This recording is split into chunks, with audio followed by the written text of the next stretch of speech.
പോണത് നമ്മൾ ഇഡ്ഡലി വെച്ചുള്ള ഒരു റെസിപ്പിയാണ് കേട്ടോ. നമ്മൾ രാവിലേക്ക് ഇഡ്ഡലി ഉണ്ടാക്കി കഴിഞ്ഞാൽ ബാക്കി വൈകുന്നേരം ഉണ്ടെങ്കിൽ പിള്ളേർ കഴിക്കുകയൊന്നുമില്ലല്ലോ. അപ്പോൾ ഒരു വെറൈറ്റി ഒരു ഇഡ്ഡലി പലഹാരം ഞാൻ ഉണ്ടാക്കാൻ പോകണം. ഇഡ്ഡലി വെച്ചുള്ള ഒരു പലഹാരം ഞാൻ ഉണ്ടാക്കാൻ പോകുന്നത്. ഞാൻ ഇഡ്ഡലി ഇവിടെ ചെറിയ കഷ്ണങ്ങളാക്കി നുറുക്കിയെടുക്കണം കേട്ടോ. ചെറിയ കഷ്ണങ്ങളാക്കി നമ്മളത് നുറുക്കിയെടുക്കണം.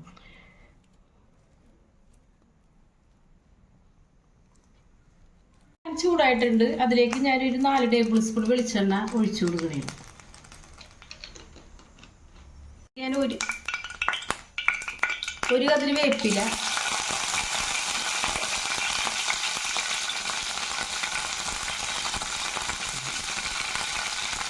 കുറച്ച് കടുക്, ഒരു 3-4 ഉലുവ. കടുക് നന്നായിട്ട് പൊട്ടിയിട്ടുണ്ട് കേട്ടോ. ഇതിലേക്ക് ഞാൻ കുറച്ച് ഇഞ്ചി പൊടിയായിട്ട് അരിഞ്ഞാണ്, കുറച്ച് പച്ചമുളക് അരിഞ്ഞത്. പിന്നെ ഞാനിവിടെ ഈ നാളികേരം ചെറുതായിട്ട് കട്ട് ചെയ്ത് കൊപ്ര കണ്ട കുറച്ച് ഞാൻ എടുക്കുന്നുണ്ട്. നന്നായിട്ട് ഇളക്കിയിട്ടുണ്ട്. സവാള കട്ട് ചെയ്ത്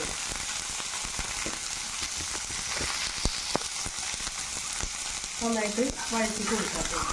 നന്നായിട്ട് വഴറ്റിടാവില്ല, ഒരു ചെറിയൊരു ബ്രൗൺ കളറാവണ വരെ വഴറ്റി കൊടുക്കാം. ഇട്ട് കൊടുക്കാം.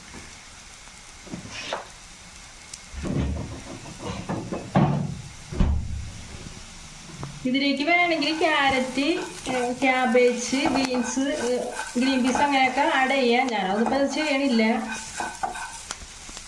ഇനി ഇതിലേക്ക് അങ്ങോട്ട് അരിഞ്ഞ് വെച്ചിരിക്കുന്ന ഇഡ്ഡലി അങ്ങോട്ട് ഇട്ട് കൊടുക്കും. നല്ല ടേസ്റ്റാണ് കേട്ടോ. ഒരു വെറൈറ്റി ബ്രേക്ക്ഫാസ്റ്റാണ്. ഉപ്പ് നമുക്ക് ഇഡ്ഡലിയിൽ ഇട്ടിട്ടുണ്ടാവുമല്ലോ. ഇഡ്ഡലി നമ്മൾ ഉണ്ടാക്കുമ്പോൾ ഇഡ്ഡലിയിൽ ഉപ്പ് ഇട്ടിട്ടുണ്ടാവും. പോരെങ്കിൽ മാത്രം ലേശം ഉപ്പ് വെള്ളം ഒഴിച്ചു കൊടുക്കുക.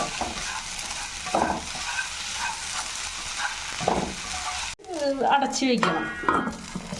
ഇതുകൊണ്ടുള്ള പലഹാരം ഇവിടെ റെഡി ആയിട്ടുണ്ട്. നമുക്ക് ടേസ്റ്റ് ചെയ്ത് നോക്കാം.